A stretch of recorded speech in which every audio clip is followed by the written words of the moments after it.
property won't make you rich. Property keeps you rich only. Unless you really know how to play the game. Once you are a property investor, right, you will never complain about inflation anymore. Minimum wage increase means what? Property price go up. Business goes bad, supplies gets cut down, rental price go up. Both way you win one.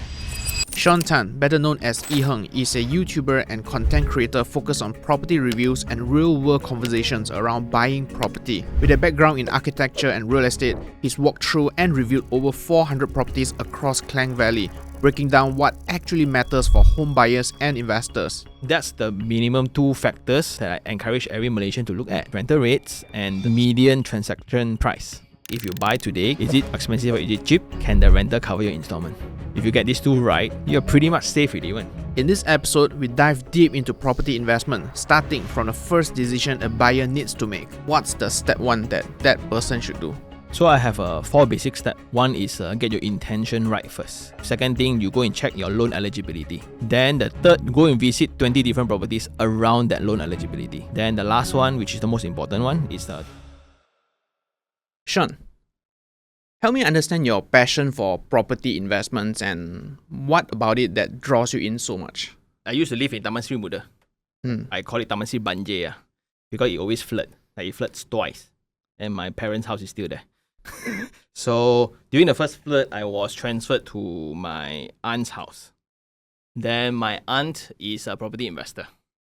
So she used to fetch me around. Then the second time when I got attached to her in her workplace again. So I used to teach Kumon in her center. Then during the lunchtime, then she would fetch me around. Hey, let's go. We go eat chicken rice, Sungai Buloh. Then we go around the factories. And we will stop by factories and she will ask me to go down and go and collect the check from the uncle. Okay, just collect a piece of paper. Ma. First month collect, second month collect. And this 6 months later, then I start asking now, why this uncle pay you rent one? Then I got attached longer. And after a year, the uncles will self-revise the rental, 10% upwards.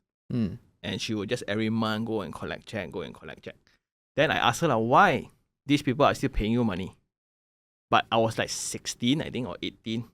She just entertained, just small brat question, right? Yeah, they pay for space. And that got me hooked. Why people pay for space? Then that lingered very, very long. And for my mom's side of the family, they like this kind of dinner table, right? It's all about money. Asian. Not really Asian, but a lot of people talk about salary, talk about flexing, right? But they always like, oh, this one Petrochem can buy, this stock can buy, this bank can buy, this property can buy. So, when the size of the family grew, there will be a kids table and an adult table, right? Yep. I was always in the adults table. And I understood everything because to me, this sounds a bit weird, but my academic and sports for my school, rather easy. So I'm like a top scorer, I'm like a co-curriculum, Toko co-curriculum, meaning my achievements are off the charts one. So it was like too easy, so I want to play the big boys game. That's why I started investing in stocks like 17. 17? In my days. Parents' account? Yeah. Okay. Then I go and buy like what was Warren, what was stocks. So I still press the TV3, that thing they call teletext. I just know. I have no idea. Yeah. So you go TV3, you press one button on the TV, you get to see stock market, stock exchange. Wow, that's how I started. Then when my aunt starts getting me into the property world already, then I noticed how property price increased, and that time also the Sabak City was around the corner, and my whole world was property, money, finance, and things like that.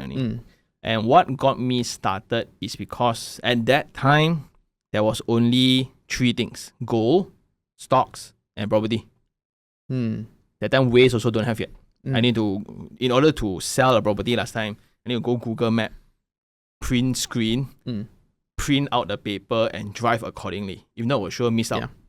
Then that is how I got hooked. So my first property was at 22, 23. First property that you invest in? Yeah. So until now, I think it's about like 14 years already. So I've I realized the benefit of holding a property for a long period of time. And that's the problem. A lot of people don't have that kind of experience. So also young people cannot see themselves like 10 years later, right? Yeah. Yeah, also I think that's how I got hooked. But was that also why, I mean, all these genuine interest in property, like your aunt's experience with you, got you into degree in architecture with Taylor's, and then later on, master's degree in real estate also? Yes and no. I was good in math. Very good in math. But then everyone assumed that just because you're good in math, you need to go engineering. I went one semester in mechanical engineering. I absolutely hate it. You need to measure degree between molecules. Oh my god. I'm a mechanical engineer myself. Yeah. I cannot, material science is the worst. I cannot see also. Then imagine this molecule you place upwards, you got more tensile strength. Oh my god. Then I flunked. Then I start flunking when I am in A-levels already. So I was always a top scholar. So I got 13 A's for my SPM one. Then everybody assumed I would get scholarship. I got conditional offer to Singapore universities, junior college also I got. But then all didn't turn up. Then I went to Utah. Then that is when I start working part-time already. I was selling shoes. I was teaching music. I was teaching sports. Then when I suddenly realized there's money and I can do things with the money, I lost interest a little bit on academic. I decided to want to drop out from mechanical engineering, but then the course of architecture came up from Taylor's. That was the first batch. And my father's business also went downhill because of the Asian financial crisis. 2008, yeah. Yeah, so it was terrible for him. And that time, Taylor's was a very far target for my parents due to money. Yeah. But then, if you don't let me go, then I will just drop out and start working already. And I'm good at it. So, I was the top seller in shoes, top seller in everything. That time also, I was already trading. I was selling things that I'm not supposed to sell also in school. And when I reached that time, maybe architecture is a thing because my art side, like my music side, I represent state in calligraphy. Quite artistic. Yeah. But then there's no industry that merged the two. Only architecture. But then when I went in, hooked on it. Then only when with architecture and with real estate all together, then it became a very unique pathway, which contributes a lot to my channel actually. And fast forward to today, you are already a, people call seasoned investor already, right? When it comes to property. What's your public portfolio is like, if you don't mind sharing, how many units you own or what kind of property type that you invest in? 100% still residential. Okay. I have more than 10 units. Then some are mine, some are shared across Malaysia. Then generally for the portfolio, 100% of rent can cover 100% of installments. So it's all based on rental yield? Yeah. So then some are landed properties in Johor Bahru, located very close to the second link, where it's a landed house, but the rent can cover installment. Very rare case. Then some are in, the more public one is my Mont Kiara's unit, which rent out to expat, and the tenant just got absconded one. That one, per month is about 5,003. My installment is about 2,009. Wow. Yeah. That's a lot. Yeah, then for my Bukit Jalil house also, my neighbor rents out for 5,005, 6,000. My installment is 1,009. Eesh. Then my latest JB acquisition also, my neighbor rents out for 4,000. My installment starts next month, 2,002. That's a lot. Yeah, so I still can go on. So so I got a few more coming also, in the pipeline. Those are bought already . But then 100% still residential. I still don't have the courage to go into commercial because of the amount of money and capital required. It's a totally different player. Yeah. So kind of tenant also. Yep. And because of the very terrible experience that I had on one of my properties lah. So that one really almost killed me. I think you heard around the internet before already. That changed my entire perspective of investment. Just tell me briefly for the new audience as well. What was it that almost got you liquidated? So, wow, what a good word, liquidated. I think it was the previous Johor bull run. Probably bull run. That time, everybody was a millionaire. One. You buy 300, sell 600 in 2 years. Is it because of Forest City or not? Not yet. So, all the China players weren't in yet. Okay. So, it was just local. Then, a lot of KL people starts going in. That was the first initial stage of what they call Iskandar development. Yep. Then you have ERDA, which is the development authorities and things like that. They properly set up lah. And I was in a developer firm already. So they sent me over. That time I already owned 2 properties when I go down. Then we were developing one myself for a luxury landed property. What happened is the bookings was 5 times more than the available units. That's a lot. It's crazy. Then like, wow, this one sure buy on. Then my subcons, my plumbers, my electricians, my bricklayers, all were millionaires. Just by in contra or property, their net worth double like every 3 years. Don't need to work one. Everybody sure don't need to work one. Just buy one and wait. Okay lah. Then until I got one myself and I shared with another person. So the mistake is until today, it's me not checking the loan tenure. I assume we will all drag 35 years. Yeah. Right? Because like interest is so low, right? Inflation and all. But for a rich person like my partner, they invest. He could buy a whole row of houses. Why want to pay interest? So he agreed to a 10 years or 15 years kind of loans. So let's say if it's a 1 million plus property, it's a 1.6 million property. About 5K? So on 35 years loan, it's about 6,000 money installment. But when I got the letter, my first letter was already in red color. Monthly installment is 14 to 15. And I was already 6 months late due to the strata complication. So last time, there's no landed strata one. It was that early lah. So the banks that got me the offer, they only will finance 30 months. So like, what about, normal strata house, you would get your keys 36 months later. Roughly, yeah. Okay, so that's by law, 36 months.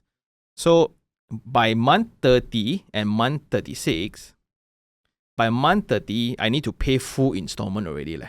But the property is still not mine yet. Yeah. So that 6 months, which I don't know I need to pay, was already considered by the bank that I'm late. And this foreign bank, so right, they have my phone number, they got my email, they got everything, right? But they just refuse to contact. They just send letter to my old address in my IC. I was based in Johor, ma. So until my mom called me, hey, you got a lot of red letters. Huh? No, ma, I didn't even get my keys. So why do I need to pay installment? Oh, so when I get ready, I'm already 6 months behind.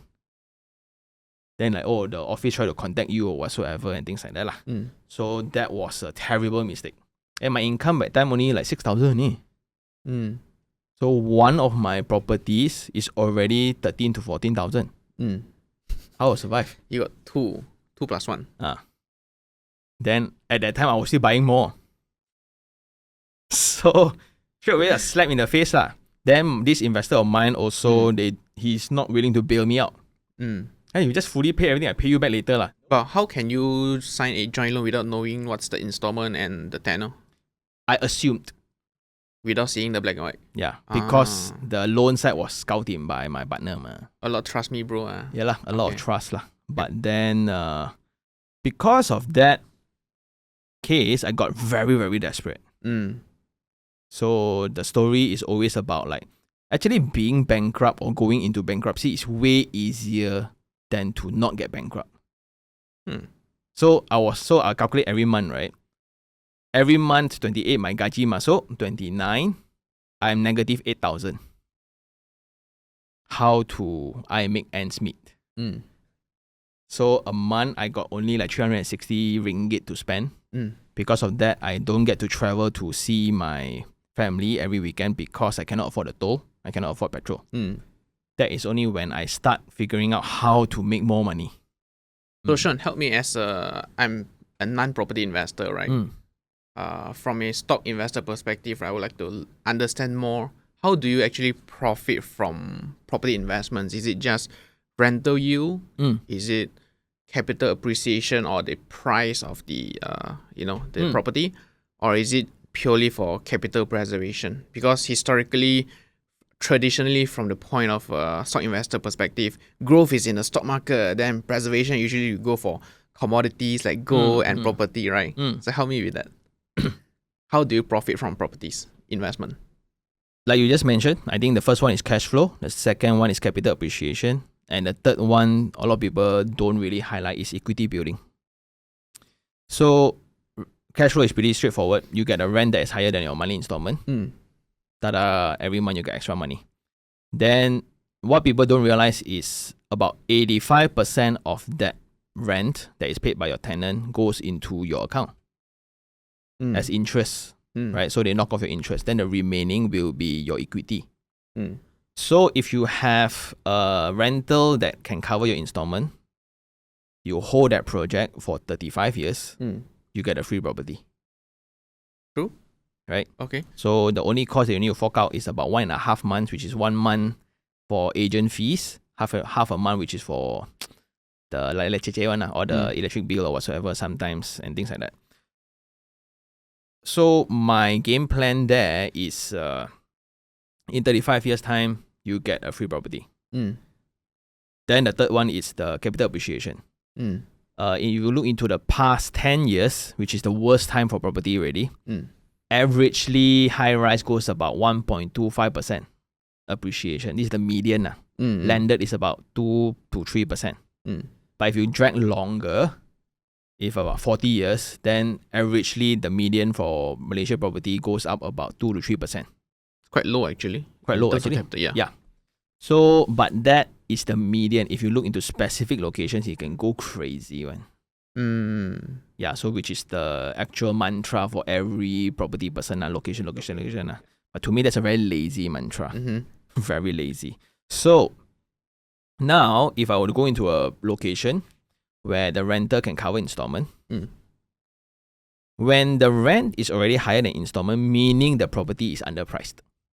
Right? So let's say if now, like just now if I mentioned, my Mont Kiara project is about 1,200 extra in cash flow.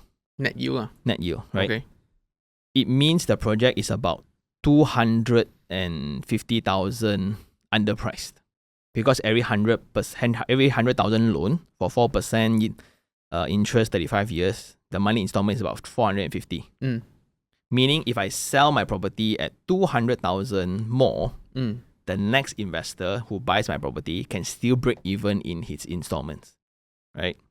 And that will only go up further. So that's why when I teach in my channel, it's just to get a property where the rent can cover installment. That guarantees the demand for space. What's the ratio? Is it like ngam break even or have to at least 80% of so installment? That is your filter lah. So a lot of people like for in terms of your equity yield or your dividend, right? A lot of people want 3% can already. Some people want 7%. Up to you. Because the higher the requirement, the less project that you will have available. Now a lot of people, I want positive cash flow 1,000. God, you go and find no. But everybody is looking for it. Then a lot of people will just like, they have it a bit loose. Every month, negative 1,000 also, never mind. So I still got the capital. yes. So that is the part where a lot of people get confused. And there is also one reason why a lot of people like low cost flats. In terms of yield, it's tremendous. It's like 12%. Like Rumah Wib. No. The low cost, the 68,000, 48,000 for kind of house. Low income households. Yeah. Because if you just think about it, right, 48,000, monthly rent 600 per year is 7,200 You comes with the tenant problems. Not really, also you can be very strict about it. Okay. But then you can break even in 7 years. But to me, what's the point? Right? By you making money, right, doesn't you contribute to more social problems, So I'm not a fan of that game. You want to play, you play lah. But to me, that's the three pathway where a lot of people make money lah. The best part of it is actually it can happen without a lot of money in your bank account. Means like I get to leverage about 90 to 100% of my money. For the first two house. For the first two, right? The first two investments. You can still go ahead with the house number 3 and number 4 one. Yeah. And to me, if you're trying to build a wealth portfolio, right, a wealthy portfolio, I think I mentioned this a few times, like 0 to 10 million with property solid. 0 to 10 million in terms of net worth. But after that, you want to build more, right? Property kind of becomes mafan already. Unless you change into industrial, you change to land profile and things like that. What do you mean mafan? Why? Because one property gives you extra 1,000. Okay. But when you're worth 8 million, right, that 1,000 is insignificant anymore. That's true. But so it's just in a ratio to the worth of your time also. When you are worth nothing, like when I was 22, my income was 3,500 when I started. Extra 500 was everything. Yep. If I can get more properties like that, I don't have to work already, right? But now, when your income is like, for example, 50,000, you get another property, do in so much work, deal with all the tenants, extra 1,000 for what? But that's all DIY lah. What if I got enough money to just get someone to operate and manage for me? Yeah, correct. So, but a lot of people cannot scale that also. That's the mentality of, like, this happens a lot to stocks where there's a clear difference between retail and institution. Yes. But for property, right, everybody DIY one. It's very difficult to get an auntie or uncle to pay for a plumber 200 ringgit, right, to solve one problem. I might as well just do myself, get my neighbor help lah. Right? Get the gardener, you know how to do piping, I'll give you 30 bucks. Give you one free lunch. Yeah lah. So that's why they cannot scale. So let's say today I'm a total, I wouldn't say fresh grad, maybe 5 or 10 years into my employment, right? Got some cash savings already. Let's say 100,000 ringgit in Klang Valley, KL, right? I want to start investing in property. Because mommy and daddy say property investments historically is stable. My auntie uncle also got property. My friends also invest in a few condos. Some got 2 condos at 30 years already. So from a total blank slate, don't know what to do, right? I'm afraid of stocks and FD is boring. I want to go into property. Step by step, what's the step 1 that that person should do? So I have a 4 basic step system. One is get your intention right first. Step 1 is either what's the intention of the property? Investment, own stay, or you want to show off, right? Investment, very clear, we look at numbers. Own stay, that one entirely up to your... A bit more emotional. Yeah, the strength of your pocket lah, right? Then when you get that right already, second thing, you go and check your loan eligibility. Let's say you got 6,000 ringgit. A lot of people thought that they can qualify a lot of loan. They start looking at Bangsa, start looking at Desa Park City. But when you want to apply for loan, you can qualify for 400,000 only. That low at 6,000? I don't know, so I've asked a lot of banks about this. Hey, why you all don't want to give more loan? You look at his buy now pay later thing. Your credit score lah, basically. Yeah, so everything also under credit card, PTN also belum langsai lagi. All terrible lah. So that one is the truth lah. Then the third, within, like, let's say nothing wrong with only 600,000. Go and visit 20 different properties around that loan eligibility. 600,000, what is available? So I would advise 20 is because you can go into different segments of the market. You got new properties, you got subsale, you got auction, you got bulk purchases. You got pigeonholes in the city, you got mansions in outskirts. Which one you like? Then the last one, which is the most important one, is to make informed decisions and to take calculated risk. Buying properties, no right, no wrong one. Is whether did you know what was the actual condition before you buy the project. A lot of people try to play victim, like, hey, I didn't know next door it's a sewage treatment plant. I didn't know in front is the school. I'm like, why you didn't know? So the main reason why I started a channel is because I was very fascinated with men, especially why when they buy car, they can specify every single detail of the car before they step into the gallery or the showroom. But for property, right, they just bantai, like go and tikam like that one. Or this one, okay lah, cincai lah, just go and get lah. They haven't even go to the site before. So I was very fascinated with this phenomenon. And that's why when they get the keys, they all complain about why properties cannot make money. So after you go through these 4 steps, then that's the step-by-step thing lah. But the bigger question that I want to address is, with that 100,000, right, you got to first know property won't make you rich. Property keeps you rich only. Capital preservation. Yeah, mainly. Unless you really know how to play the game. So if you're a normal person coming with 100,000, right? Until you go through step 3, then you understand like subsale, you need more capital. Auction, very interesting but very dangerous. Then bulk purchase, some are scammy, some is legit. Then you need to spend a lot more time there. And that's the problem with Malaysia property scene. It's very not transparent.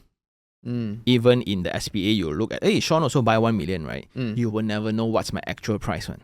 The discount behind it just with a different letter, that's about it. So with that, I would assume, I would encourage this person, you can make more money with other asset classes first. Instead of thinking about properties to satisfy the parents' need. Always people buy property now to satisfy parents' need, not their need. Like you say, oh, my uncle, auntie say can make money, my daddy, mommy say property is the best, right? No, I can make the profit in an hour in crypto. Why don't you do that? So the goal is, unless you're very, very clear of your career path. So the condition of what I said before people should buy property, right, is you have 6 months emergency fund, right? Then you will have insurance protections. Then you have a very clear career pathway, and you really know what you want to do really. Then only you get into properties. So your downside risks are covered. Then you look at upsides. Yes. So when you are in that kind of condition, like all your investment are done already, because the best part about property is you don't need your actual money one. You get a property with 10% discount, it's free already to own the property. This is undercon a new one. New one. So, and with new one doesn't mean it's bad also. Like a lot of my new ones, right, the rental can totally cover installment with positive cash flow. And the tough part is the patience to go through all the available projects in the market to get to that one. So I have a question on that one, right? When you say new properties, right, new projects, right? Some people say you walk into the sales gallery, you're gonna get the worst price. Yeah. So me lah, only I said that lah. Yeah, you said that lah. So if I really want to invest in new projects, should I really do that? Walk into a sales gallery. Let's say I already done my homework, 20 property research already. I found that particular one in, let's say, Bandar Utama, for example, right? That really, have, TOD, have good demand, commercial, everything ready. Then should I still just walk in and buy through the sales gallery, or should I find like group buys or whatever? That differs from project to project. For a seasoned investor like me, the first thing that I would do is, if this is new, meaning there's no subsale, there's no auction, there's only bulk purchase and new from the developer. So I will first check, is there any bulk purchase deal going on? But the actual hack within this time frame of the year, the hack is to go into completed unsold units. Completed unsold units. It's still subsale basically. No, it's the developer still owns them. So they finish construction already. But they're just leftovers. Cannot. But then the problem with the developers is they cannot outright say they still have stocks. Why can't they? It looks bad. True. 5 years already still cannot finish sell. Cannot sell, yeah. Right? That's why weird thing. So why a lot of deals then goes underground is because of that. So if I would go into a completed project with they're eyeing on the unsold units, then I will go through the 4 different channels. Like from developer, what's my packaging like? Subsale, some people buy already knowing there's still stock, they want to throw price. And maybe the price there is better. The third one is auction. So a lot of people get keys already, cannot pay anyone. Immediately up for auction. Then the fourth one is bulk purchases. So like, is there any groups that buy 30 units, 40 units and selling at a discount? How much different? I know it's project to project basis, right? How much difference between walking in and buy this 550k SPA condo versus a group buy, roughly, just to give people a sense? Some is 5%. Then like my best deal is about 40%. Ooh. Yeah, completed ones. Yeah, so one of my projects that I got is I got the unit is ready, but it was empty for the past 8 years. So the price that I paid, it's cheaper than the first unit bought by the investor 8 years ago. Because demand there is very bad. A lot of stigma to it. Okay. Then they went through a whole bad cycle, and that's when opportunities are there. So it's areas like Medini, areas like Cyberjaya, where it has a stigma to it. Right? So that one is a whole different nerd topic altogether. But it's when people talk about Cyberjaya now, it's an auction fiesta location. Right? But new condos, Yeah, but it's due to the land development setting. So when you have a master planner, back then they will build all the infrastructure first. All the roads, all the street lights, all the sewerage, all the drainage, they do everything. Then all developers just need to do is they come in and they develop their plot of land. Conventionally, developers need to do everything. Yeah. That's why it takes very, very long to build. So when they do the master planning route, you have 7 developers all coming in, looking into the same report. All build the same thing. So when you have 7 or 8 different players all building the same thing, the market overflows, oversupply happens so quickly. Cannot cope. So the weird thing is this, like 10 years ago, Cyberjaya was terrible. Now if you look into Cyberjaya again, you can get prices of homes cheaper than 10 years ago with all infrastructure ready. So last time when they sell you the dream, LRT will be here, Chinese school will be here, mall will be here, hospital will be here. That's why we sell you at this price. Okay, everybody bought and die. So now if we go in and we can buy cheaper than their price with every components completed. So like now renter can totally justify the property price already. But people still won't go in because of the stigma. This one last time auction fiesta. Which leads to another whole different conversation about how Malaysian investors behave. They all believe it could feel. A lot of auntie uncles, right? Last time I was also very fascinated when you go into Tesco, you go into Lotus, whatever, right? One small model there can do sales one.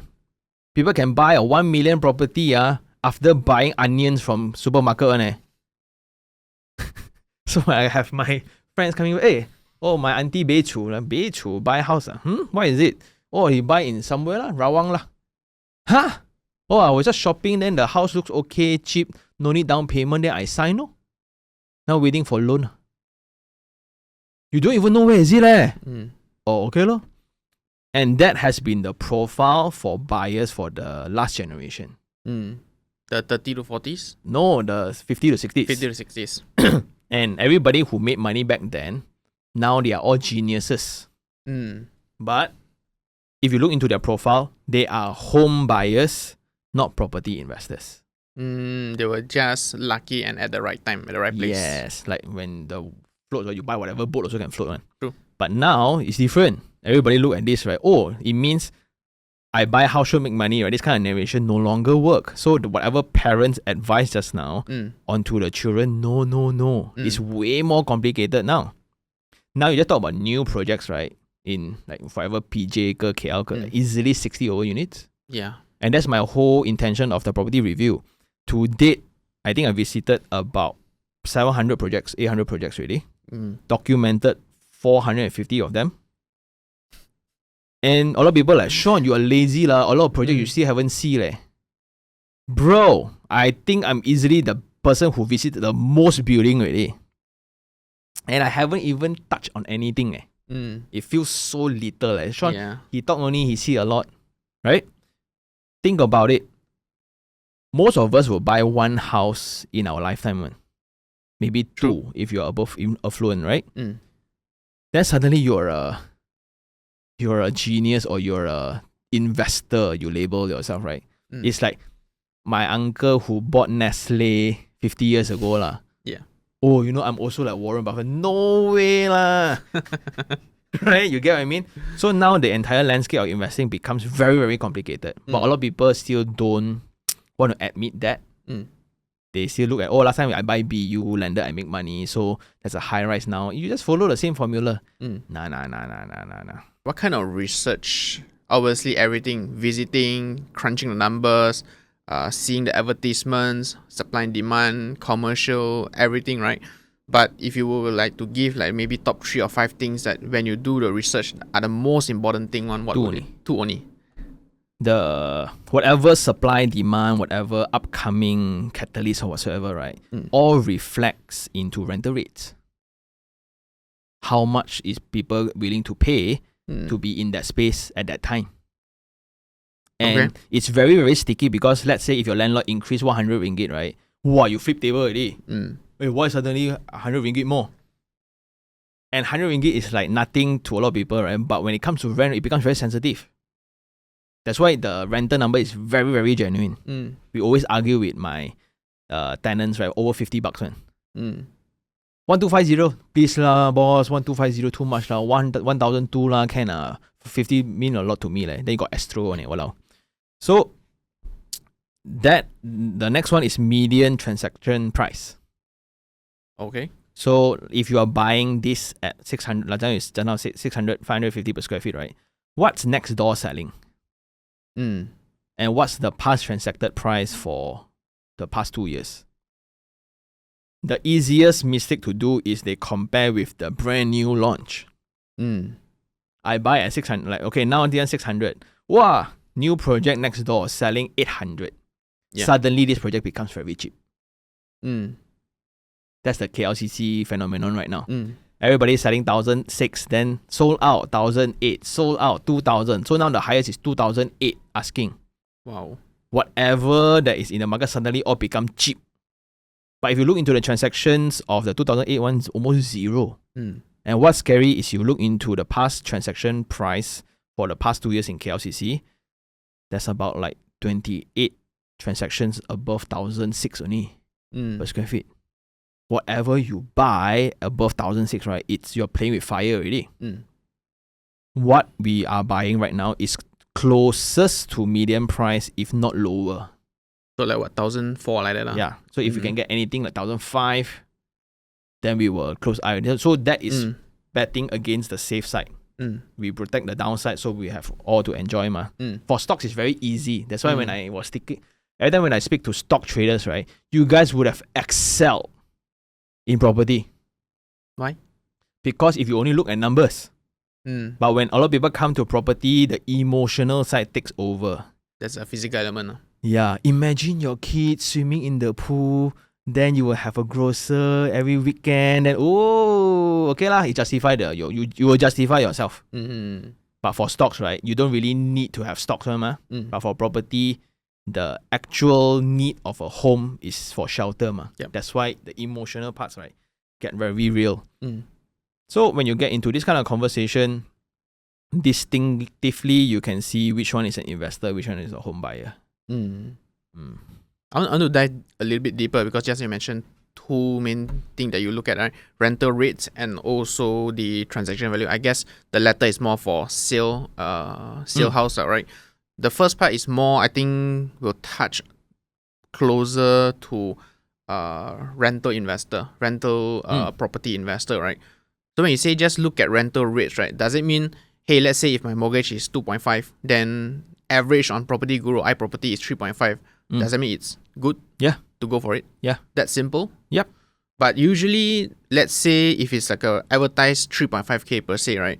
They got like what? Forced appreciation through renovation, then the floor level, got all these kind of different factors. Yep. So isn't that misleading? Not really, because tenants are not dumb. Owners are also not stupid. Yeah. So when you know next door is renting 3,500, when your installment is 2,000, everybody will start increasing their price really. So now my concern for young people now is when you do comparison, the main thing that Jana I said is rentals and median price transaction, right? So the easiest statement is this property cheap or expensive? Let's say when you this semi-D 1.5 million. Is it cheap or expensive? Relative, it's a relative question. Correct. But a lot of people don't know. Wow, now the Sabah City latest transaction, apartment also 10 million already. This one only 600,000. Tai mai la. Wow, and a lot of people, and property, it's location centric, so it's fungible. NFT is non-fungible, it's fungible. Like a landed development, the first row and the last row also will have a lot of difference already. So if you are staying next door, you want to expand your house, the neighbor's house is for sale, you are willing to pay more for the expansion of your home compared to an investor who just don't care about the location. Again, it's relative. Yeah. That's how property price will increase. There's only two ways. One is how much more another person is willing to pay to get into the address. Classic example is Sabah City. For those who bought 400,000 during the first launch, now people want to pay 6 million. But everybody laugh at the buyers in between. Kuku Fleur go and spend 800,000 go and buy. Last time 400,000 only, Then last year got people buy 2 million. Last time people pay 800,000 only. When is it wrong? You don't know, The second one is rental yield. If my rent is 5,000 and my installment is 4,000, it's a better buy for me, a young chap, compared to an old Fleur at 55. So for newbies, is there a difference between new construction project undercon versus subsale, right? Which one should they lean towards? Obviously the best deal available, but which one has path of least resistance for a newbie? New is easy because it's very, very comfortable. And all developers are tapping on that. Now our youngsters, all income all very high. Just that no money in it. No disposable income. Yeah. So all developers know that problem and they make the entire sales process very, very comfortable. You walk into a sales gallery, fully aircon, people tap it. Hey, hi sir, welcome. Then present to you in air condition. Then you got orange juice, you got coffee. When you sign, people come to you. When you go into subsale, first thing you go into listing, you already kena scam already. You go into, this agent really legit or not? When I go in, 1 o'clock, 3 o'clock, the agency not there. Last minute FFK. Then when you go into a unit, dusty, noisy, then people stare at you. Need to go through the club guard house. Then people discriminate you. Are you sure or not? The whole experience of subsale is terrible one. But I loved it. Higher risk, high reward? There's no risk because you don't have to commit. Okay. It's just time. More problem, more rewards. But that's but after you convert everything, you need to put in 10% or. Yeah. A lot of people, so a lot of people would argue that, young people like new projects. No, that's the only thing they can afford. Like Bank Negara statement, 61% of Malaysia couldn't even take out 1,000. Yeah. You imagine like for a 500,000 property, if you put this online, right? 500,000 cheap lah. But to only subsale, you need 90,000 cash. Before renovation. Before renovation. Just to own the property, you need 90,000 already. So it means what? A lot of people shouldn't even afford properties. Are there any magic per se that you can do with that? You can just adjust the value. Where there's a perceived market value, which is a whole different discussion altogether. The valuer game, but it's not easy, right? Yeah, so there's market value, there's bank value, there's real value. Okay. This property is 500,000. But the market only is willing to pay at 400,000. Okay. But for the bank, they perceive the value for this property is 500,000. So you want to sell at 500,000. Bro, you're not gonna sell 400,000. This is 10%, 40,000. Sell to me. Desperate, I sell to you lah. But then my financing I can take from the bank at 500,000. So if I take 90% of 500,000, it's 450. Yeah. minus the 400, I get 50,000 cash out. So that cash I can do for my renovation and things like that. But a lot of people will then say this is scamming money. But banks have their own value, and they also look into your profile. If your profile is strong, you will get lower interest rate. Your profile is terrible, they won't even let you take the loan. So it's a very calculated thing. Then for new projects also got where developer can give discount. 10% is the official lah. So some is 7 plus 3 lah, 8 plus 2 lah. But we are getting at 20 to 30%. But a lot of people then have very negative stigma towards that. It means the property is not in demand lah. It must be terrible, only they give you discount. We are talking about properties, not chicken rice, So when the property, if any properties in the market right now, cheaper by 20%, right? Suddenly it becomes good already. Okay. Right? So like let's say this property $1 million, wow, too expensive lah. The rental cannot cover the installment, right? Once you discount 20%, right, everything, because in terms of build quality, after visiting 600 properties, right, all lebih kurang man. People will argue on that though. Like they'll say all the top 5, 6 developers are better than the the smaller ones who are like jewelry here, maybe the common area not so nice here, cheapskate a bit. But you say it's roughly the same. Roughly the same one. This is provided like all developers are trying their best to give the most value out of your money lah. All trying to earn your money ma. But then like some with ill intent one, that one is excluded lah. Also back to the argument of if we practice international standard of 25% down payment. For almost 90% of projects in Malaysia, if you put 25% down payment, all can have rental cover installment one. Because the installment will be very low. Yes. So when I go to UK for the study trip, how they perceive as good property is after you put in 30% down payment, the renter can cover installment. Excellent property. Property ownership would crash in that sense. No, that's how the international works.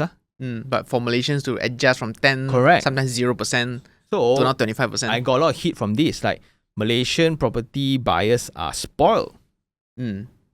We are in a condition where how we derive a property is good or not. I buy property, I get 10% free already. I still want cashback.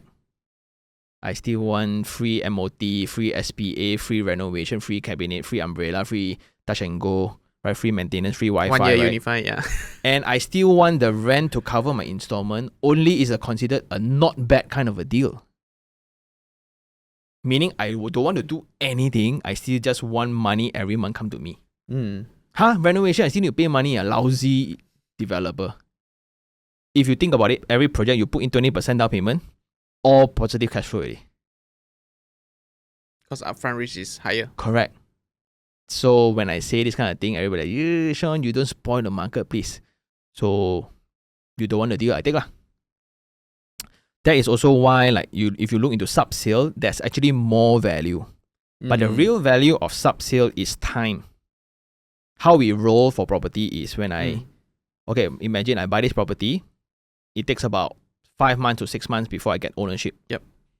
Then I need to put in renovation another 1 to 2 months. Then I rent out. I need to wait then another 6 months for my renter to come in to declare it as income.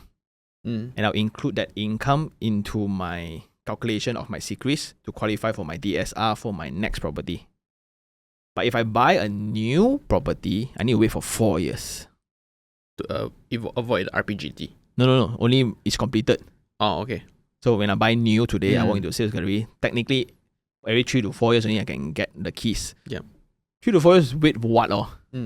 But for Subsale, is I will straight away get in 14 months, 15 months, I can get to roll for my next property already. And to us, that's why the hack just now I said is completed unsold. Completed unsold is in between, where I get all the perks of marketing packaging from the new developer, a new project, but then I get to enjoy the time advantage of a Subsale. So I still can do minimum down payment, get all the free stuff, but then my property is ready for renovation. In 8 months' time, I can get rent ready. But your only uphill battle is the stigma? Yeah. But stigma, then you gotta know what's the price. Mm. And we are still not happy with everything. Mm. I just made a post about this when I said we live in a very subsidized world, Malaysia. Yes. Petrol subsidized, chicken subsidized, egg subsidized, rice, oil subsidized, right? When now the new government all stripping out one by one, guess what will happen to property price? Because if you look into stats, our property price in KLCC is cheaper than Phnom Penh, Hanoi, Bangkok. A lot of these places don't have MRT, We got MRT 3, LRT 3, everything 3 all coming out already. We still lose. What's wrong? Our cost to build is way lower. That's all. Why is that the case? Meaning like all our cost of energy, cost of logistics, cost of material, all are subsidized. When everything is priced correctly, I think we will spike up. Hence why you are still avid in this one, because you still see the room for growth. Yeah. So like everybody, 2015 was the last peak. Until now, the market hasn't corrected yet. Already people complain it's too expensive. Bubble. Like bubble, like you look into the launching of new projects, right? We barely even matched before COVID. Barely. And absorption rate of projects has always been consistent, about 32 to 34%. Every 10 units, about 3 to 4 units. Wait, sorry, what do you mean by absorption rate? Meaning, if the industry launched 10 units, the market will absorb 3 to 4 units. Units as in project lah. New units. So let's say like developer launch about 70,000 units. About 30% to 40% of it gets absorbed into the market. And what I find interesting is, despite bull market or bear market, absorption rate is the same. Pretty consistent. Meaning there's still a solid need for houses. People still get married. People still expand their family. And that has been the growth. So when the oversupply gets too high, developers will stop themselves. Right? Do you know oversupply already? You still want to sell? Cannot be. So that's how the market will correct itself. That makes the game so easy. Just buy everything at the right price. Then you won't have any mistake. But the argument is, how do I know whether it's the right price, or whether can I get the right price? Yeah, which is the market. From market is rental rates and the past transacted price of the median price. Median is 1,000 per square feet. You pay at 900, you won't go wrong. But for my latest acquisition in Johor Bahru, I'm buying at replacement cost. What do you mean by that? Meaning, when you build a property, there's construction costs. I'm buying at that price. Wow. So it means for a new developer to build the exact same building in the same location, it will cost them 20% more already. Yeah. So it's impossible to sell anything new at the price that I got. So if the market crash, I will be the last one to die. Everybody would die first. But because you got a deal. Correct. Yeah. Correct. So then that's the disadvantage of the lack of transparency within this market. If it's like stock, everybody get to see everything. Yeah. Then it's about speed. Yeah. But if it's in this league, then it's about connection and people and ways to buy and things like that. But not everyone is Sean. That's a correct. Not everybody is Sean. And the classic argument is, bro, I will only need to buy one. Why you make that one so complicated? People say that? Yeah, just get one and get over it. Okay, if you want to just chincai buy 600,000, you go ahead. That's why in the market still a lot of what I call water fish. And when they lose money, they complain to the world. I mean, as with stock market, it's the same. Yes. Yeah. But stock market, people will just label you, you don't know, you just quiet lah. But property cannot. Especially if you have that one weird uncle during Chinese New Year or Hari Raya. Oh, I got my hands burned. Property cannot buy one, young man. And you believe him, just because they are your senior. One joker online say that property can buy. You listen to him, he try to earn your money. That's usually the narration lah. Mm. But lately now, a lot of people actually do appreciate what I do, and now all telling me their achievements, which is like at 37, they'll have like 8 properties, 10 properties. At 27, they got like 3 to 4. And Crazy. I noticed like those who took picture with me like during events that we have together, right? In 20 to 30 years time, all of them are millionaires. Okay. Because at 27, you got 2, right? Let's say at 400 or 500,000, assuming 2% capital appreciation. Now already rental cover installment. Just by expecting 0 capital appreciation, 0, for the next 35 years, they fully own a property, already millionaires. But that's relative. A million 20 years down the road might mean nothing. Correct. But if you don't have that property, right? Yeah. You have that 1 million pun tak ada. So that's the community that I built, which I am super grateful for. And I think it's damn awesome lah. All the pictures that I took with me, right? All millionaires in the future. And this is the worst case scenario, 0 capital appreciation. And that's how I like to think about my portfolio also. But that's, I would say, optimistic thinking. But what if I just want to play the devil's right? What about over leveraging? Because the same picture, the people in the same picture could be over leveraging as well. Yep. Why would people over leverage? That is the real mindset of the victims who fall for all the guru traps. They lack information, they lack knowledge. They only play with greed and ignorance. Perfect combo for disaster lah. I promise you, you don't have to cough out any money every month. I guarantee you this amount of money, right? Harsh to say this, but also tai sai one. The only way, like, to play with property, right? Like now, if you look into how people bankrupt, number 1, personal loan, number 2, credit card. Yeah. Property is number 7 to be bankrupt with housing debt. Because like if you earn 10,000 DSR based on your secrets and CTOS, right? Bank can only give you this much money. Yeah. And for the property, if they don't worth 1 million, you cannot take out 1 million loan one ma. So everything is tied to a real asset.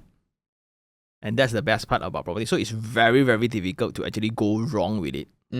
Unless you forge your documents, which is a facility or a service provided by a lot of these gurus. You earn your enterprise, right? You give me your IC, I issue 6 months salary slip to you, then you can start qualifying for loan today. You're playing with fire, ma. It's like playing with margin, 99. Yeah. So like, and then you crash, right? Whose fault is it? So to me, that's what I'm trying to prevent for all youngsters lah. Because now I assume, this is assumption, if this guy tells me about this deal, the least that I can do is I go online and check. For a lot of people who don't even want to check, then they should always sign their names. Too bad lah. You should always give your name, the devil, then your name, right? And a lot of people come to me. They got 7 properties, 8 properties, and every month negative 40,000, 50,000. Because they over leverage in terms of loan, in terms of quantity. They don't even know what to do with the property one. And these are mostly high-rise condo investors? Or high-rise. High-rise. Landed because your capital can appreciate one, so you won't lose too much. But usually it's all high-rise. So I'm sure your community is also very heavy on high-rise investors, right? So then maybe just take a junction in this conversation. Just want to know, right? What are the tips and strategy you give to force appreciation of the units, other than renovating? I think this is easily solved during the selection of the property. There's 2 paths lah. One is selection of the property. One is after you get the keys to it, what do you do with it? Selection part of it is easier. So I broke this down where rent, what is rent? It's just a fee for temporary need of space. Okay. Right? Yep. So what is a location with high rent? High temporary need of space. So I map out this pattern, right? Why Bangsar South location, the rent is so high? Job opportunities. That's the only thing. Everything else, right? Wow, this lake so nice lah, and this mountain so nice lah, or the one all for own stay. Rent is still temporary demand of space. Why Mont Kiara's rent so high? A lot of expat community. And it wouldn't make sense for them to buy a property because they are here for 5 years. But then they don't want to discount on their lifestyle. So they rent. That's why they are willing to pay like 6,000, 7,000, some like 28,000 for a 3,000 square feet one. To them, it's nothing. It's marginal to what their property price is in their own country. By understanding that, then when you place a booking for a new unit, right? One of the common mistake is, Kajang property, 300,000. It's a half an hour drive to KLCC. But it's not KLCC. Yeah. Right? A lot of people buy property because it's cheap. But they measure cheap based on their affordability, not based on market. That's where the mistake is lah. So like now, why I focus and encourage everybody to only buy in KL? Because every year we will have about 3 million fresh grads. Where everybody want to go after they graduate? Sure, KL one ma. Why? Job opportunities ma. So if you look at that aspect, the property price in Maluri, in KLCC area, in Ampang, in KL Central, all will sure go up man. And then the MM2H, does that also drive up a lot?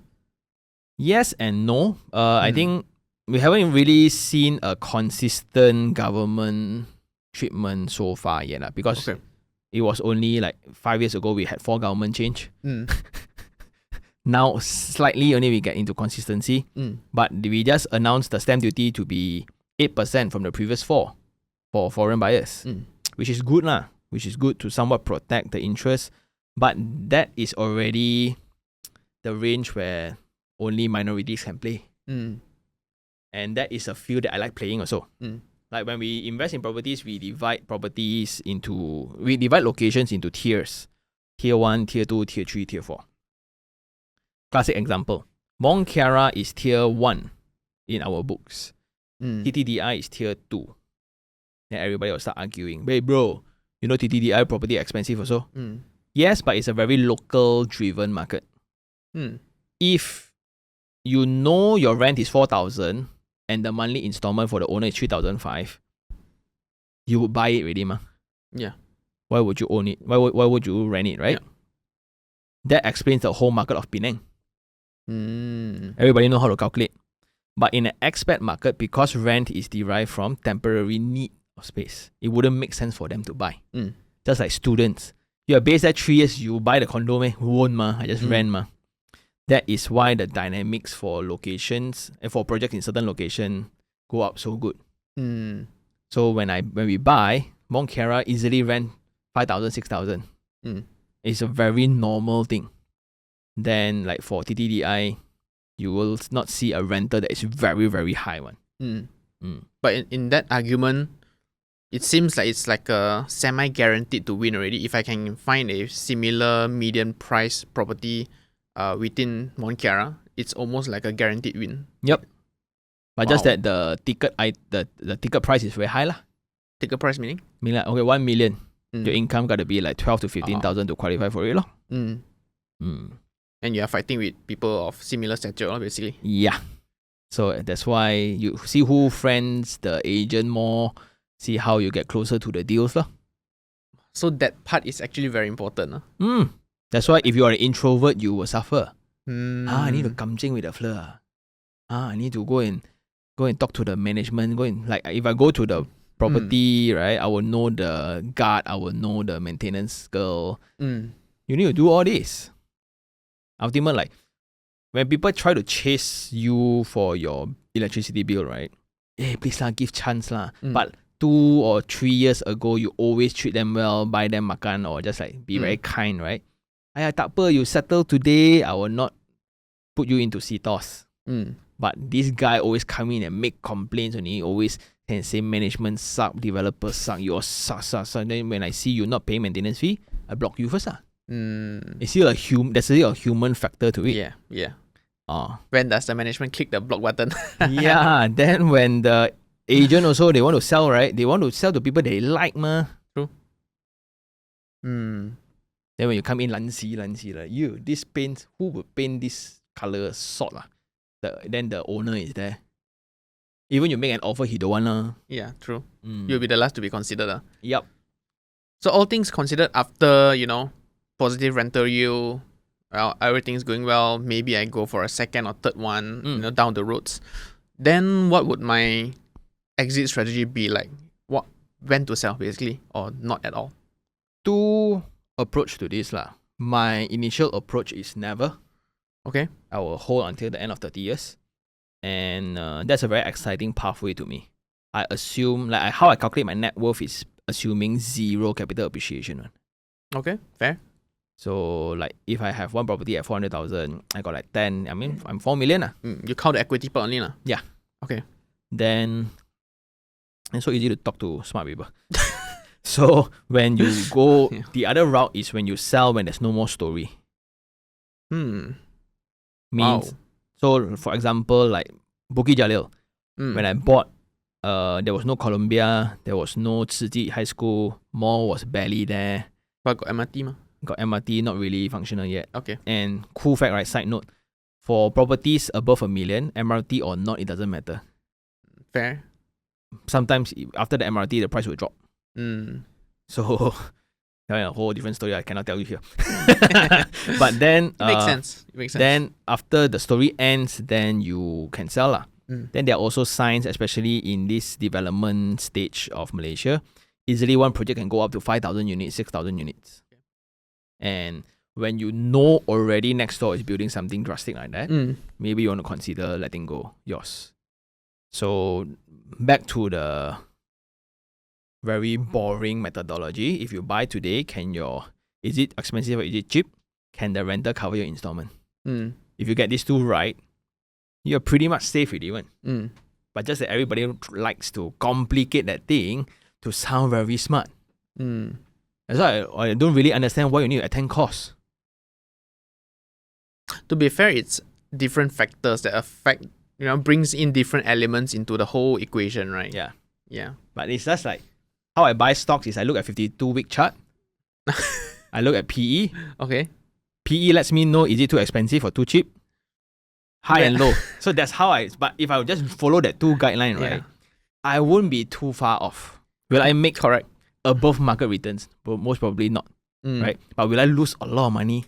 Not really also. You get what I mean? Fair to say. Because if I'm going to buy... The downside is minimized. Yeah, I just buy once in 30 years.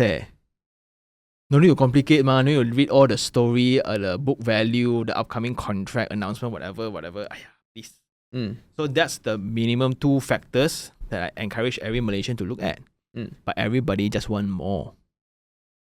Now Malaysians, right? Just like I say already, they are so spoiled where I don't want to pay out anything. I want cash back some more. I want whatever, and I still want to make money. That's greed. You combo that with ignorance some more. Ooh.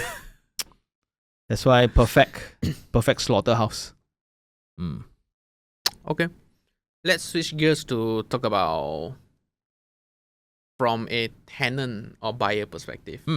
Right. You have a very famous saying. You like to say that rent where you stay, own what you want to invest. Is that correct? Rent where you want to stay and buy to invest, basically, right? So that means you have a very strong opposition in buying for staying instead. Yes. Why is that so? Because you lose money. But you gain the emotional value as well. Correct. So only buy when you can afford those emotional values. Again, not popular to say this. At 18, people talking about dream home already. My argument is, what do you even know about property? The only gauge for you as a dream home is the price that you cannot afford. True. So the perfect storm for all couples then is, we want to buy a new house for our dream home. So the price needs to be painful enough for it to be classified as a dream home. If I'm earning 15,000 and my installment is 5,000, right? even if it's a luxury home of a 1 million value already, your partner will consider it not a dream home because you can still easily afford it. Yeah. So it needs to be painful enough. But when both of you just baru come out to society and you still want landed because you're that old school mentality, right? Again, everybody buy landed homes far away from KL. Then suddenly you are at the stage where you still need to report to office in Jalan Tun Razak. Every day, 1.5 hours to 3 hours and traveling on the road. Suddenly you will, okay, let's look for a place to rent in the city. Then that one becomes a weekend home. Then you start complaining to Sean, hey, why I cannot rent out? Because the renovation you put in for your dream home, you put out all your savings in, take a personal loan just to furnish the house. Yeah. Then you get a tenant in. What if they destroy it? Then I'll hold it. Then if I want to rent it, and then I want to sell it also, no people want because it's very outskirt. No temporary demand of space. Who's going to buy? Then because you already put in 300,000 for renovation, you know renovation is not calculated in valuation. But it does add to the selling points, right? Selling points, but in a high demand location. And maybe can push a bit. And why a lot of people buy landed home? Because they can renovate. Kind of defeats the purpose. Correct. Why you put in so much? I want to go to tear down anyway. I might as well buy a lower price one that is empty. Why do I want to buy a fully renovated house? That's why a very wrong way to start your adulthood. So the better way to go about it is rent. Because in such location where the house is already 1 million, right, in outskirts, right, rent is 2008, 2005 only. Installment is 4,000. Rent there . And I always thought that landed home is a temporary demand. When do we really need space? When I have a kid, when he's 7 to 18, he needs some space for privacy. He can grow up better. He got activity or whatsoever. After 18, where you go? City already, what? Then why do I want to maintain the house? So now a lot of community that's reaching out to me is they want to downsize. They have like a couple and a kakak maintain a 4,000 built up house. Semi-D like that. Semi-D. So last time it was cheap, 1 million. So now it's like 2.5. So like they barely walk upstairs. Suddenly the house that was supposed to serve you, now you serve the house. And if you buy an individual title property where everybody can just come and hang, right? A common practice is you go to your neighbor, hey, I'm traveling next Deepavali, I go holiday, can come over to my house and on my light. I want to fake to the robbers, right? There's people inside the house. So they won't come and break in.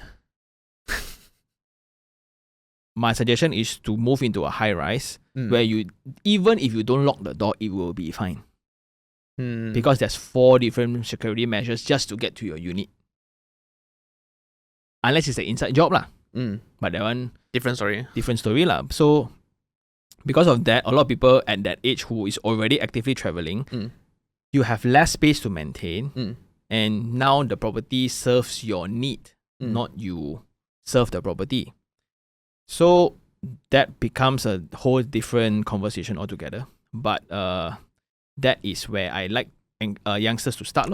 If you buy a 400,000 property in the city where you can rent out for 1,300, 1,400, 10 years later, you can stay for the first 3 years. Then later, I assume everybody want to strive for betterment. You want to upgrade, right? Then you move into a bigger house. This one can rent out, And after you rent out, then you can go again and again. And now if you don't want to have kids, right? Even better. Imagine 2 high-income earners coming together. Household income is like 30,000. Where will they rent? For a 5,000 rent versus a 5,000 installment, the value that you get for 5,000 rent is way higher. True. And I believe everybody will pay for convenience.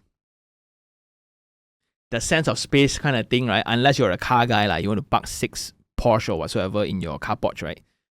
Good for you. But everyone else, I want convenience. Like I can walk to grocer, I can walk to a park, I can do whatever. And then the rest of your money park into what you do, which is way better. Liquidity is at your advantage. Because when you buy a house, the very tough conversation is it's very hard to liquid. But the argument is I'm paying roughly the same installment as my rental. Might as well just pay installment and own the capital asset itself. Correct. Which is for the emotional value. Yeah. So the emotional value is derived by Is certainty. that just emotional value? Because there's also capital value. Not really, leh. Okay, we'll just break down to it, right? So like emotional value it comes from sense of security and certainty.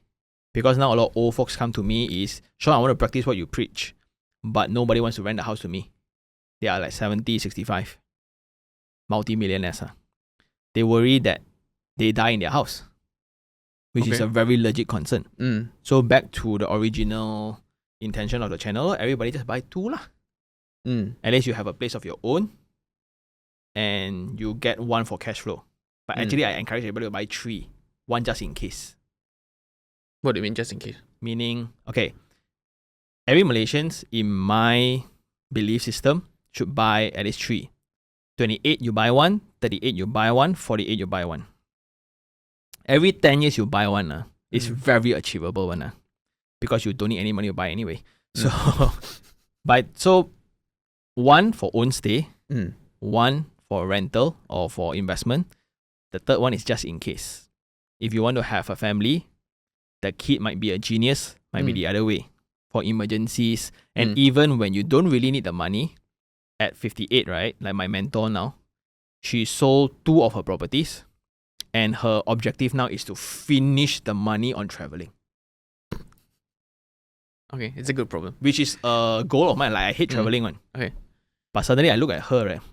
It makes a lot of sense. So let's say, that's why I'm looking forward to my aging process one. By 52, because my first house at 22, by 52, I will start collecting houses in full cash. 52, 53, 54, 55, 56, 57. Every year I will receive 1 house in paid fully, 100%. I just need to cash out 1 or 2. Let's say like 400,000, then later lah. The goal is to finish 500,000 on traveling. Then I call it quit. At least I've seen the world good enough. So that's the inspiration right now. Still very little compared to the entire portfolio, right? There's still a lot to left. Correct. And this is like, none of it is my money anyway.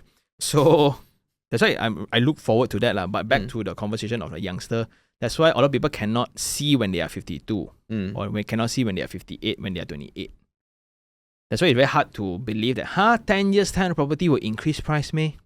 Because they measure from 2015 to 2025, which is the worst period of the entire Malaysian economy for properties. That's why I do empathize with them. They draw graph, they ask ChatGPT to calculate, you terrible property investment. But if you draw from 2020 to 2025, you already make 30%. But let's understand property ultimately is for 30 to 35 years. You will go through ups and downs. Yeah. So no matter what entry price, you will go up and down. But it's easier to control when you're going down. That's my take. So how do you guarantee, like when the Chinese saying goes, 明天会更好? You really think so? To me, it's happening already. Yeah, you never know.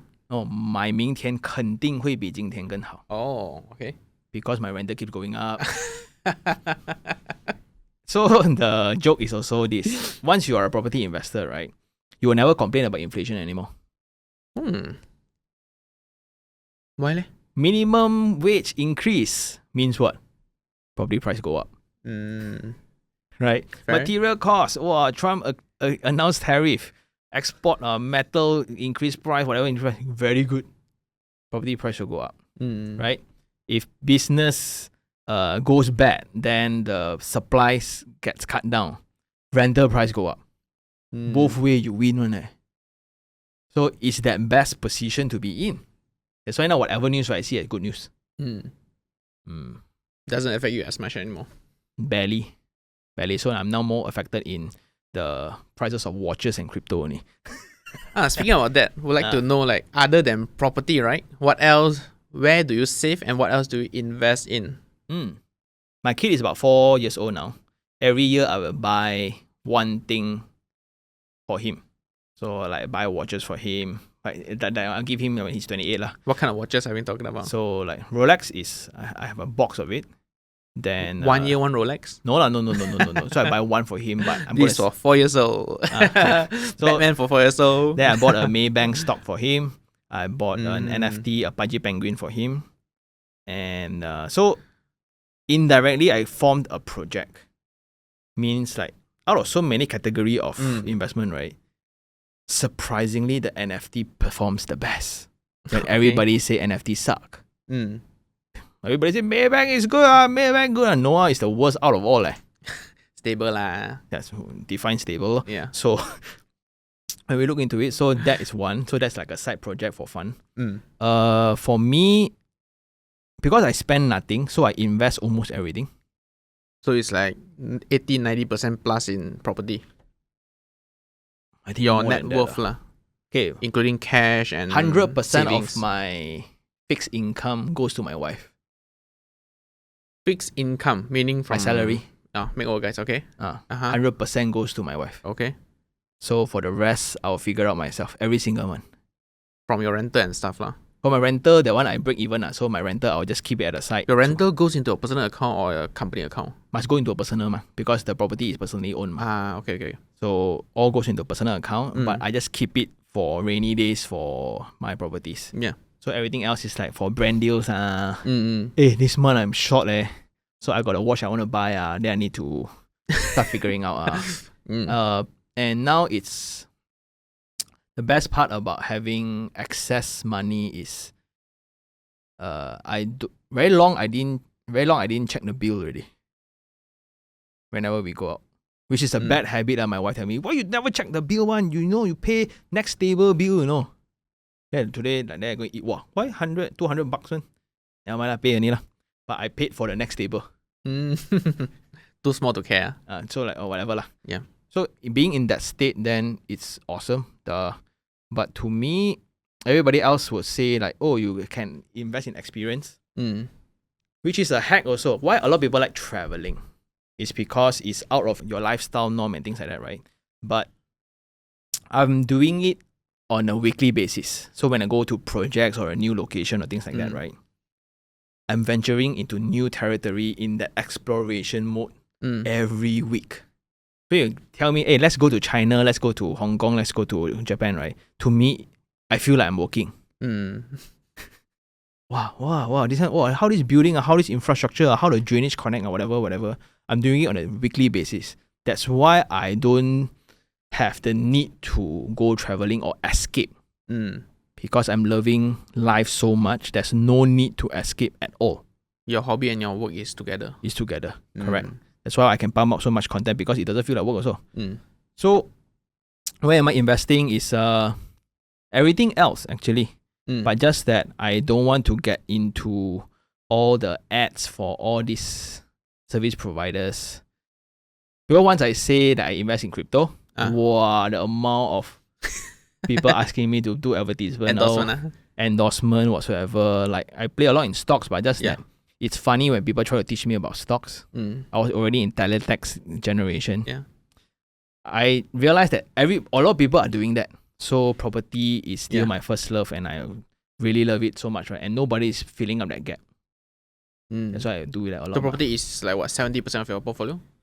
Net worth? It's going down. It's going down because crypto is going very, very fast. Okay. Then stocks is very small? So it's very small. I buy it for like hobby. Okay. Just to play around. Like, we drink a lot of milk from, this is not a sponsor, but my son likes Farm Fresh. Okay, then I buy Farm Fresh. Local stocks? Local stocks. Then like US one, didn't get really into it. Because last time it was illegal. Because last time it was very close to Forex. Then when the e-broking era, now mobile broking, whatever, right? I missed that boat. I shoot away from that, hop into crypto. Oh, you were very deep into NFT, I see. Yeah, very into the 2020, 2021. Yep. So now, like when I free, I just dump few thousand into Bitcoin. And nothing to do, today rate. Okay, buy. I just like, a lot of people will have schedule of it. Yep. I lack that discipline. But if I don't buy also, the money will go into watches and things like that lah. So that's the terrible part. But when I start buying watches, also it was for hobby. So everyone tell me that you need to take a break from property, bro. Whole day property, you bay sian meh? Okay lor, then I look into watches lor. Then then I got into so deep. Then I can sell watches already at this time. I think if my YouTube channel, I call it quit, right? I will start trading watches. Easily. So for my watches also, I make money. Then, which is then a trait that I realized that I'm into myself. When you say like just now, like, why you don't have fun? I'm having fun every day. Which is like, okay, this one got first hand value, second hand value. Where does the money go? Why the middleman make so much money when they buy and sell? How this operate and things like that. This comes naturally to me, and I find it very, very fun. So last time I didn't do any business because I got no money. But now when you got money already, like I look at you, your team, like so much overhead, so much this one, and then like lost interest. Might as well just go into capital market. I mean, it's fair to say maybe you don't really enjoy training, guiding, managing, and everything lah. Yeah, because I've done that already before. Hire a CEO for yourself. That one, see first lah. So Sean, all things considered, when it comes to property investment, right? What is that one particular advice that or strategy that 99% of the investors or new investors per se, right, miss? That they can't be like the 1% property investors. This sounds very cliche, but I think it's savings. So okay, if I present an opportunity to you, how you perceive it is based on how much money you got or how much runway you have. If you have 6 months emergency fund, quit your job and join me. You would do it. But because if you're living month to month, day to day, too bad. If I say that this coin is going up, going to the moon, you got no money, too bad. And everybody thinks that saving is lame because of inflation, but that's the enabler for you as a person to be able to spot opportunities. So the best value that I got from my parents is savings. Like nobody talks about savings really now. Really, all is inflation is gonna kill your savings. Don't save money, you dumb. Invest better. Correct. But that forms this false perception of money also. Where our government give us extra 100, right? 100 do what for what But if let's say we turn the narration around, everybody now needs to help the government. Everybody pay 100. Wow, why we must help the government, right? So that perception of value of money, right, is a very, very interesting thing, especially when you got money versus when you don't have money.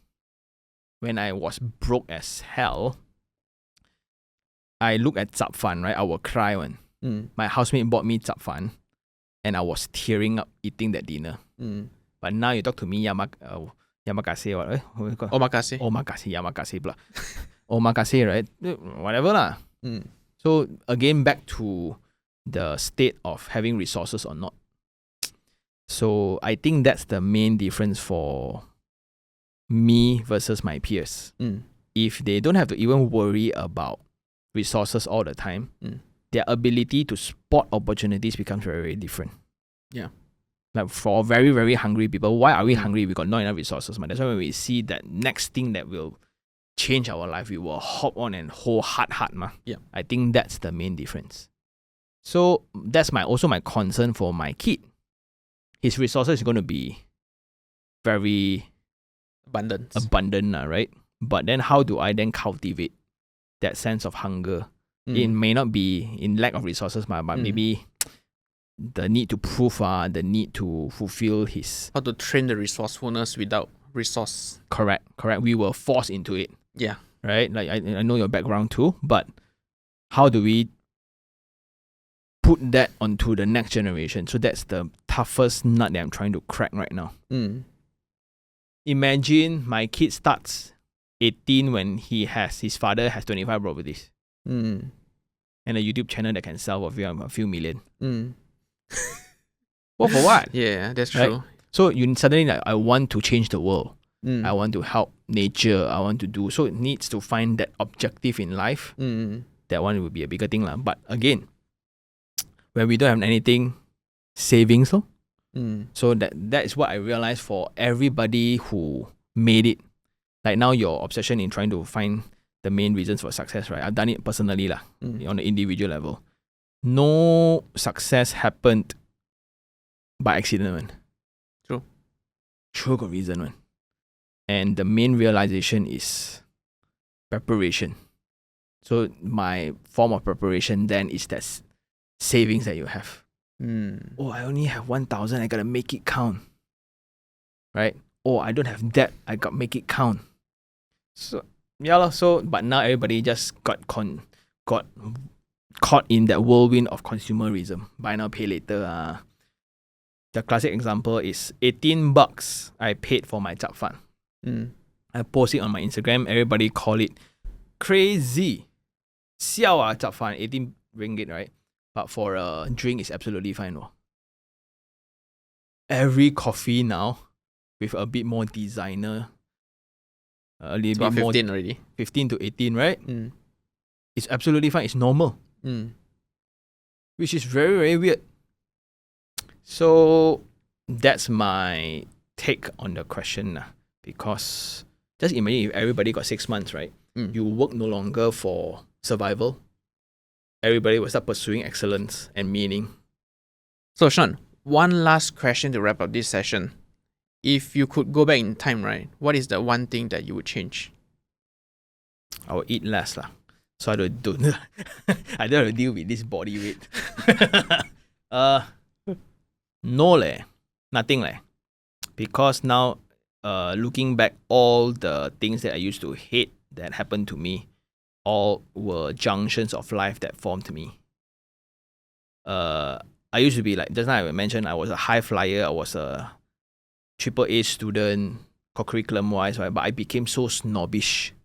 Right? I became like so self-fulfilled. Wow, right? Then I crashed. Right? Then after I stand up again, then I thought of myself again. Oh, Sean, everything I got Midas touch. I touch everything will go, right? Then I again crash again. Then you donate blood for food. Then I come back up again. Then got fired. Got forced out of the company. Then came out again. All those were required. All those were required. If not, I would laugh at you or laugh at life. Hey, your slap weren't strong enough. It's like, well, what for? So the learning were required. So that's why I wouldn't change anything. In fact, I will add more actually. I will add more wake-up calls. Wow. I'll add more wake-up. So, okay lah, because I'm a tough nut, right? I need to see blood only I will believe it. Whoa, shit, this is serious leh. If not everybody, you talk only, try lah. That's why I was if I'm my own employer, I would slap myself also. Terrible, horrible person. I'm very horrible. When I was younger. A person who thinks that he knows everything and things like that lah. So now I will look at a lot of young people that looks absolutely like me. It's very rude to say that I hope the same for them also lah. Yeah, it is. But again, also that's the biggest fear I have for the next generation. Okay, I have this side theory. This one, I don't know whether I'm going to put into the channel or not. In the city, in the urban setting right now, who is having kids? Only the one who can afford. Yeah, man. Low income household also. Urban. Urban. Oh, okay. Urban. Fair. Start urban, the one to support the economy. Okay, so urban. Yeah. When you're urban setting, if you're making 8,000 household, right, you dare not have a kid or so on. Because a maid is going to cost you about 20,000 just to bring in an extra 2,000 every month. Cannot lor. Daycare is about 1,500 to 2,000. Normal standard one. Okay. you want to bring to school, send to school now, walao, bro. Now got so many cases, man. You want to play, man? Don't play, right? You only got 1 or 2, ma. Then you go to international school, Standard one that I'm going to send to is about 20,000 a year. Top max is 180,000. Right? See what you want to afford, lor. Then, for the very, very ultra rich of my friends, right? They're having 6 to 8 children and they're asking for more. Wow. They see as human resource. Right? But for us, we are pinching, we do our best, right? That a lot of people might as well just don't have. Yeah. It means the next generation of young folks are all in abundant one. That will change the way they spend and the way they, hate to say it, the way they choose to stay on property as well, right? The dynamics. Correct. So it's so now next time it's gonna be rich or poor only. No in between one. And when you go into a classroom, right? Next, I always play this scene in my head. Every kid in the classroom will start with 5 properties and above. Okay. A bit far in the future. Not really, now it's already happening. Really, yeah. Like you just go into international schools. Like I want to register my kid. My kid is 4 years old. Yeah. It's already almost too late to register for Standard 1. Okay. Bro, international school, you know. Yeah. Need to line up 3 years in advance for a spot. Pay now already. Got deposit one. Crazy, then you look into the cars, like outside international school, part of my research for properties, right? Like the Bukit Jalil public school, you have a row of alphas. When you ask around so we're going to buy a drink and then sit there, right? The common statement, I cannot find my daddy's car. All car the same one. All black alphas. Then until I experienced myself, so I was having a speaking gig, then in an agency, a real estate agency. So in that agency, every team leader will have a own private driver with an alpha. Then when I was in the lobby, I was waiting, right? There was like 8 to 12 alphas altogether. Oh, my car is that one. That I cannot find. All look the same. Which is what the kids need to go through every single day. So how the parents, right, will differentiate their car is they put a Paw Patrol sticker in their alpha. Yeah. So which is going to be that next category of human beings that we're going to see, right? Gao a lot of resource one. All trying to find meaning in life. Rich versus rich. Money is just a baseline. It's no longer a thing they fight for already. So I was like, what do you want to do? The question is, what can you do? They start at the end of a marathon, basically. Yeah. What do you want to do? That's why everybody like, I want to be this, I want to be that. Because money is not even a consideration. What would that generation be like? Whoa. I'm very excited for that. So, but suburbs one will all still come into the city and be in that zone. But too bad. But in the urban city now, that's my category of circle right now. Everybody, imagine 2-person working adults all feeding 1 child, 2 child. Wow. Their biggest concern is, what if my kid wants to go UK or whatever, right? Wow, like this 4 years old, you think about UK already. Yeah, so that's 1 decade away. That's why, again, back to the story of if I'm a property investor, right? I'm super happy. Next time is where they want to stay. Which one to rent from yours? Very happy. Yeah. I think I'm gonna buy a property after this episode. Yeah.